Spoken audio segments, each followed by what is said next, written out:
In our final installment of Parkland Profile, we bring to you a recap of the class of 2022 senior prom, the return of the Festival of the Arts, and the final installment of Tech News. I'm executive producer Zoe Streeter. And I'm digital media director Ken Carpenetti. Today is Friday, June 3rd. Welcome to the senior edition of Parkland Profile.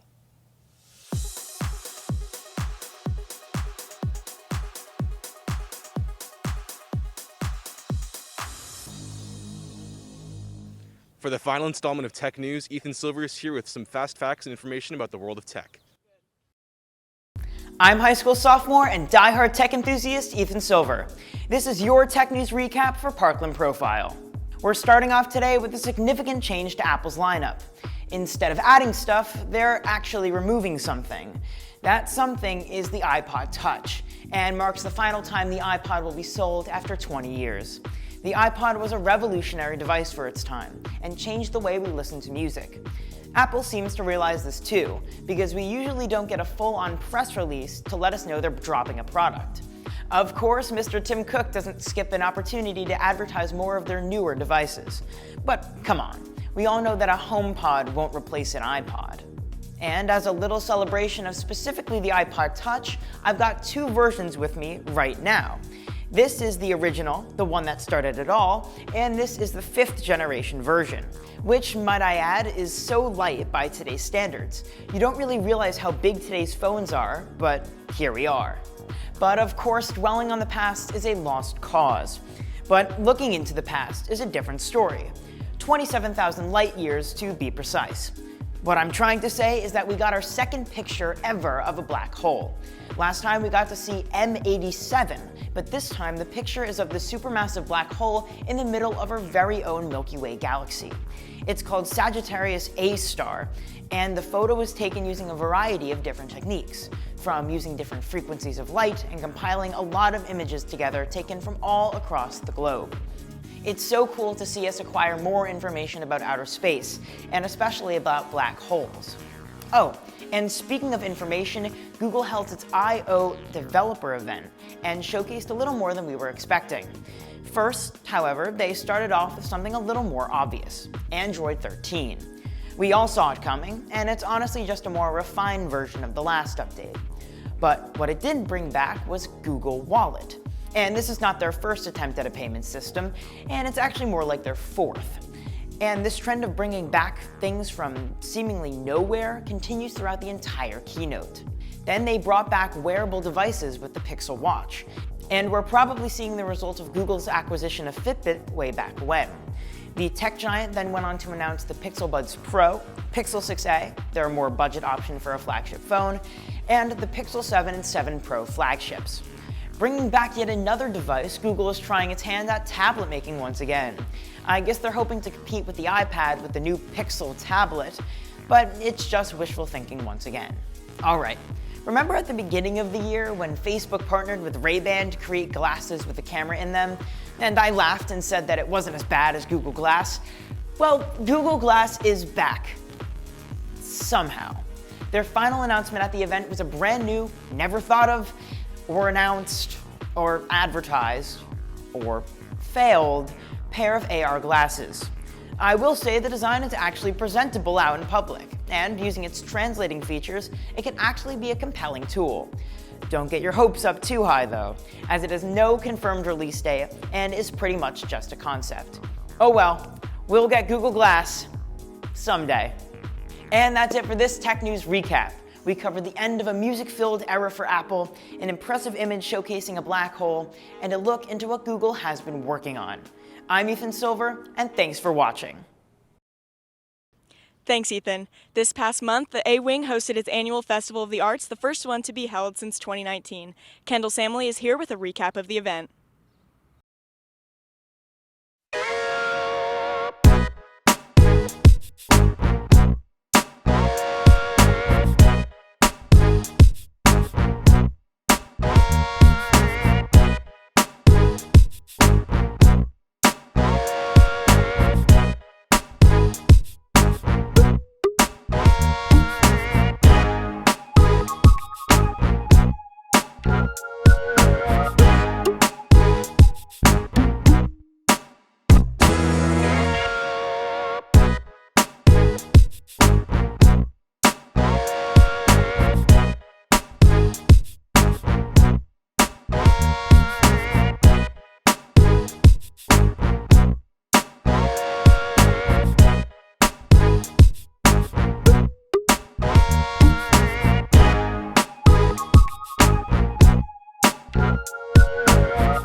Thanks, Kendall. I'm Klaudia Salvino. And I'm Sarah Del Cream. The class of 2022 had their senior prom and post-prom in early May. Here with a recap of the night is Xander Blickley.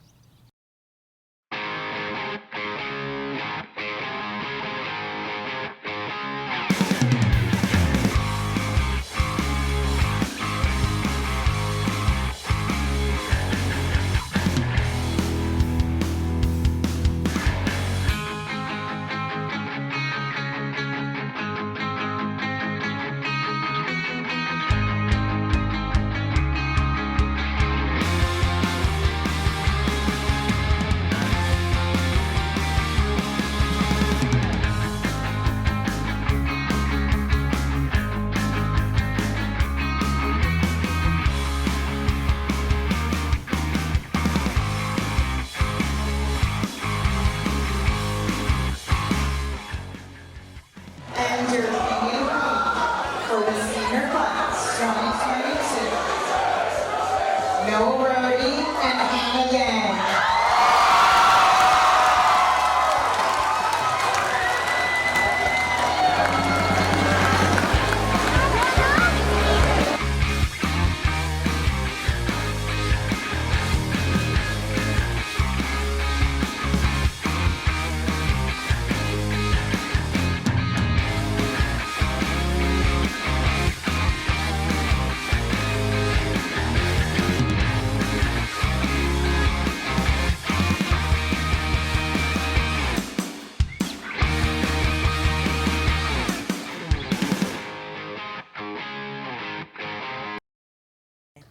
Thanks, Xander.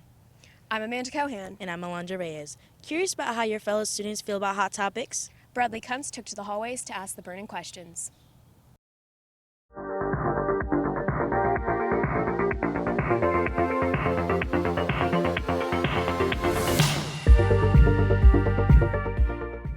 Welcome to Parkland Picks, a show where we interview students to find out which option they like more. In this episode, we'll be asking about Apple versus Samsung, Nike versus Under Armour, and Chick-fil-A versus McDonald's. Do you like Apple or Samsung more?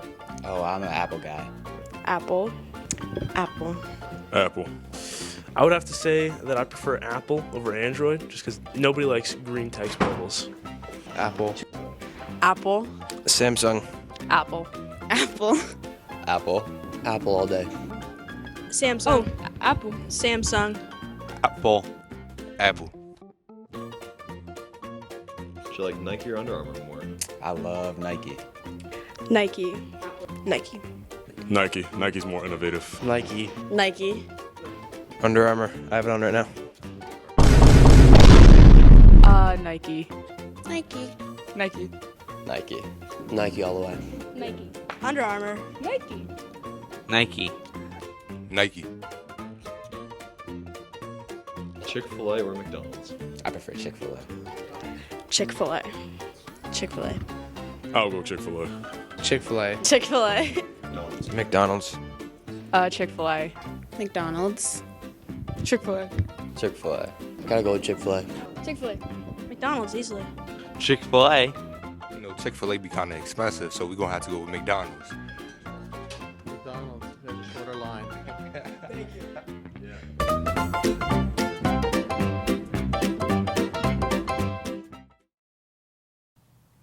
Thanks, Bradley. I'm Vittorio Rizzotto. And I'm Alex Getz-Morales. Earlier this month, we were lucky enough to have NBC correspondent Jim Friedman stop by and give us some insight into the industry and a tour of the modern news van.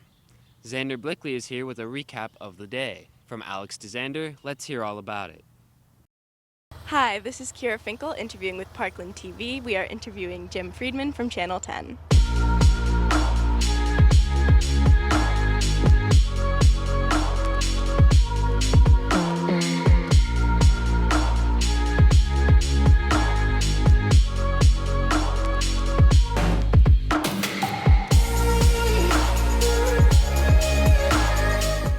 What would you say inspires you to make your stories? We always look for characters in our stories, someone who can be very open and speak well and tell us in very good detail how things are and what happened. So those kinds of people help us tell the story so we can put it together better and have people watch more. Yeah. Where would you say journalism and the media is going in the future? That depends on a lot of things. We need journalism, we need journalists, we need the press, we need the media, but we also need truth tellers and fact finders. And right now, that type of journalism is not seen as much as it used to be, seen. A lot of people are getting their information from social media, and certain social media sites don't have the kind of credentials and the kind of ethics that journalists, professional journalists have. So I'm hoping in the next few years that turns around and people will start trusting us a lot more. What kind of tools or equipment do you use to gather your stories? Well, we have cell phones, we have cameras, and we have trucks like this. A lot of our stories are found on social media, and we verify those stories, and then we discuss them in morning meetings where we decide if the story is going to be good enough to follow up with and do that day. After that assignment is given to us, my reporter and I go out and we interview people. I take this truck. This truck can be our office, our home for the next 6-7 hours. And this is where I'll edit the story. This is where the reporter will write the story. This is where we will drive to the location to do the live shot for the early newscasts. This truck can be live pretty much anywhere in the world, which makes it very versatile for news gathering. What kind of equipment do you have in the car? The car has a laptop editor, which I use every day to put our stories together. It has a live view unit that I can remove and take with me inside buildings, or if I wanted to walk closer to a scene and go live from there rather than be attached by my truck. But it also has a satellite uplink that I can use to strengthen my live view signal in case there's low cell signal in my location. And there's other equipment in there that we use on a daily basis it's also installed in probably every other news vehicle across the nation for IFB purposes and audio purposes. And in all total, the truck runs about $175,000 complete with the equipment that's installed. What would you say is the most memorable part of any day on your job?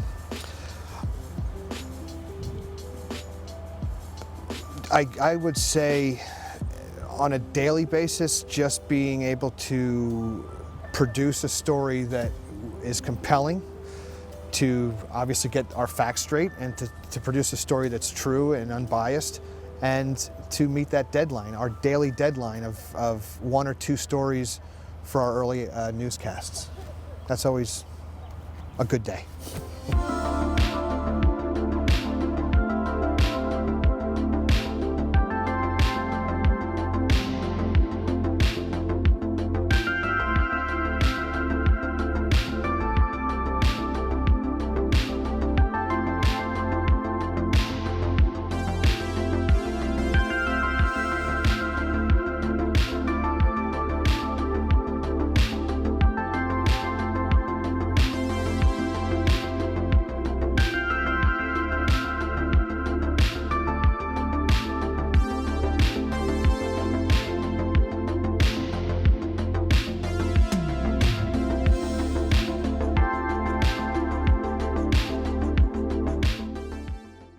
I'm Kira Finkel with Parkland TV and Film, signing off.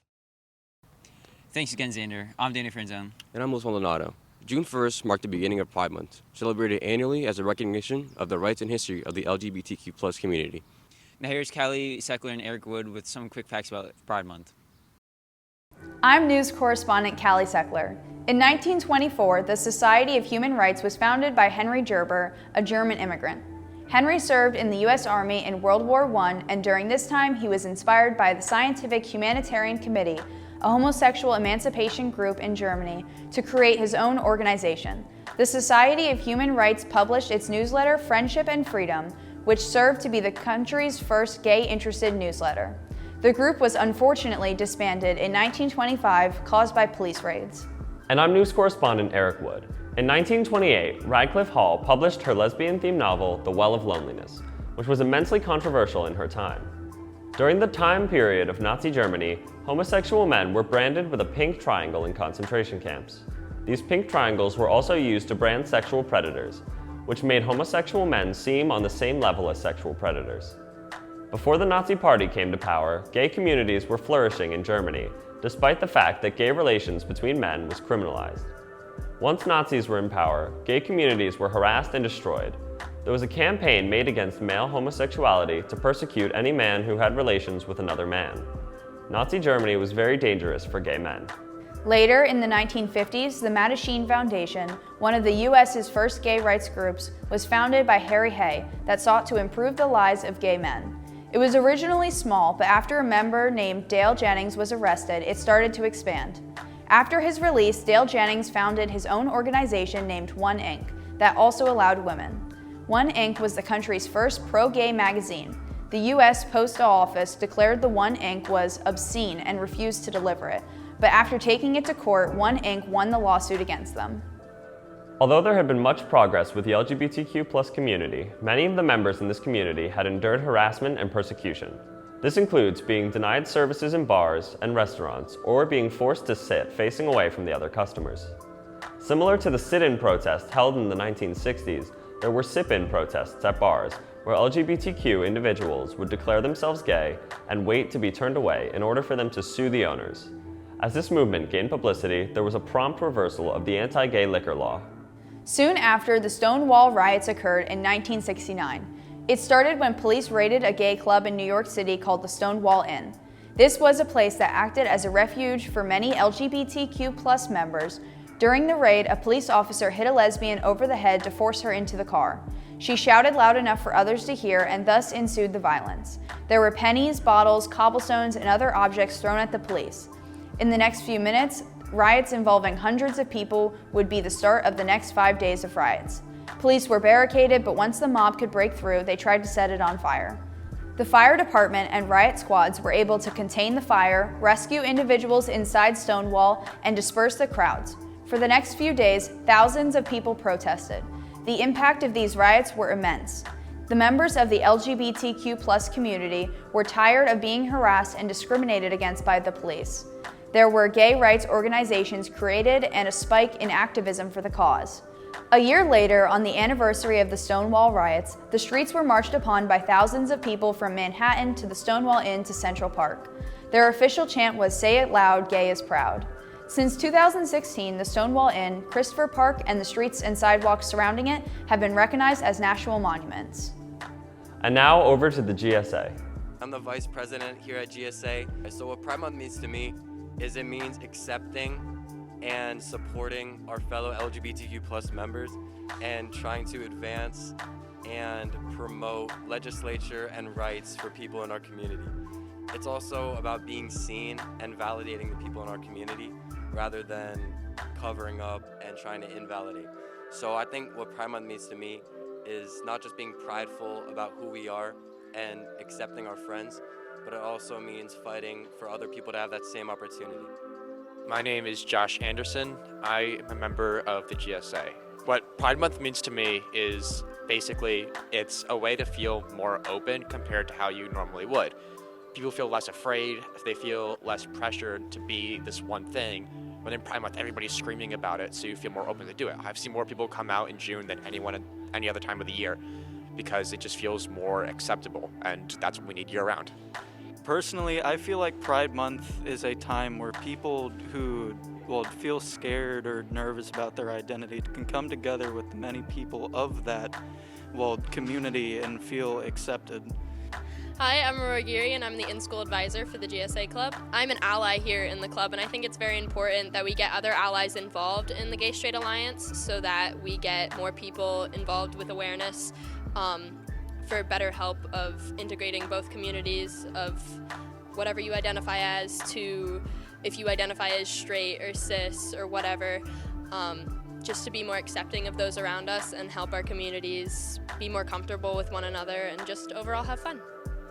GSA is a club about bringing together the LGBTQ community with their fellow allies so that we can be more seen and taken more seriously by people in high positions of power. And you should join GSA because we do lots of fun things. Our meetings are such a great time. We're a safe space where everybody is seen and heard equally, and where you can be yourself, have fun, and eat snacks. As vice president, what I've tried to do and what me and our leadership team has been trying to do is try to make the club more inclusive for all people. So no matter who you are, you should feel like you should feel safe at our club, and that's what we've done. We've created an environment where everyone feels safe, comfortable, and accepted. No matter who you are, no matter what you identify as, we try to support and uplift all the people around us. And it's just such a warm and comforting place to be. After all the long stresses and, mean people at school, it's just like a nice place where you can just be with your friends, make new friends, and just have like-minded people that care about positivity and kindness more than hatred. To close out this final episode of Parkland Profile, us seniors would like to thank our advisor, Mr. Greth, for providing us so many opportunities and teaching us to grow into storytellers and leaders. We would also like to thank our underclassmen for being such a great group and helping us achieve our goals. The executive staff for the 2022-2023 school year is as follows. Executive producer, Callie Seckler. Executive director, Hannah Fredrich. Sports director, Chloe Chase. Social media manager, Xander Blickley. Media director, Ethan Silver. News manager, Taryn Merrick, and equipment manager, Aurora Gery. Thank you all for a great senior year. Signing off for the last time, I'm Ken Carpenetti. And I'm Zoe Streeter. Have a great summer, Parkland. Hi, my name is Zoe Streeter, and I was this year's executive producer. I joined TV Studio my freshman year after Mr. Greth randomly handed me a pass one day and just told me to come down for a midday broadcast. Why would you do that? One of my favorite memories was probably from sophomore year when we took a trip down to Baltimore to help out with the team of We Charity, and it was just really cool because we got to see a lot of little kids and party with them, and it was a lot of fun. My best advice for underclassmen is to get involved and show initiative. We work on a lot of projects in here, and the more that you show leadership, the more that you will be able to grow. Next year, I will be going to the University of Georgia. Go Dogs! Hi, I'm Amanda Cohan. I joined TV Studio my freshman year. My favorite memory from studio is filming Mr. Parkland sophomore year. My advice to underclassmen in TV Studio is to, if you have a project, actually finish it. Next year I'm going to Westchester University. My name's Alondra Reyes. I started my freshman year. Definitely the parties and skipping class, but yeah. I definitely say don't procrastinate because it'll just be bad for you. Just don't do it. I'll try C. Hi, I'm Klaudia Salvino. I joined TV Studio my sophomore year. My favorite memory was drinking Monsters with Bradley every day. Don't procrastinate, get your work done, because if you get it done, then it's off your plate and you don't really have to worry about it until the last minute. I'm going to Messiah University. Hi, I'm Sarah Del Cream. I joined my sophomore year. I would say filming Claudia's kitchen and ruining the cake. Don't mess around with equipment, especially if no one's there to supervise you. I'm going to Penn State University. Hello, I'm Ken Carpenetti. I'm the Digital Media Director and the Art Director for the 2021-2022 school year. I officially joined my sophomore year after I went through the Intro to Mass Communications course. My favorite TV studio memory was probably making the logo for Mr. Parkland 25, which is like a little heart, but it's also 25 in it. It looks really cool. Go Google it if you want. And it was very fulfilling, very rewarding to see that in physical medium. It was very cool.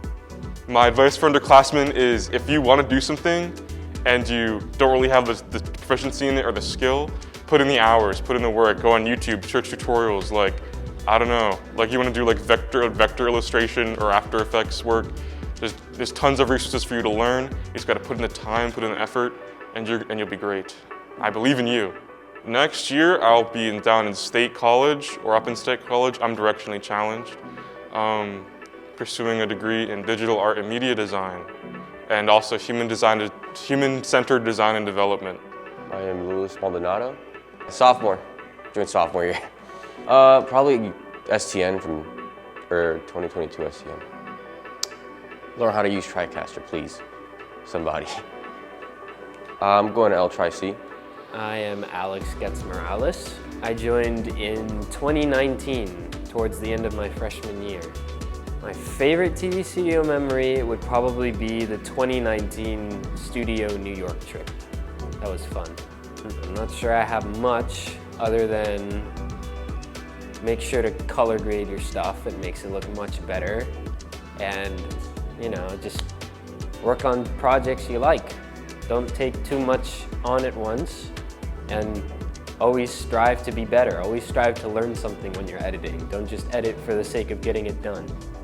I will be going to Temple for Film and Media Arts, and hopefully doing a lot more of this. Hi, I'm Danny Franzone. I joined TV Studio 2021-2022, so my 12th grade year. It was probably broadcasting all the games, and when the NBC guy came in to show us around his truck. Do your work and edit, I guess. That's really it. Also commentate, because you're gonna need help next year, so learn that. I'm gonna go to Cohan University and do communications and journalism. Hi, I am Vittorio Rizzotto, but everybody calls me Vito, because nobody likes saying names that are more than 2 syllables. I joined as a freshman, actually. I wasn't in any of the official classes or anything, but I came in during study halls and worked on stuff, so I guess technically my freshman year. I think my favorite memory is either when me, Alex, and Zoe went to Burger King after staying late and filming a game, and then we just stayed in the parking lot for way too long afterwards. Or, weirdly enough, the first play I filmed, because it sucked so much. I love looking back on it because it's so funny how much it sucked.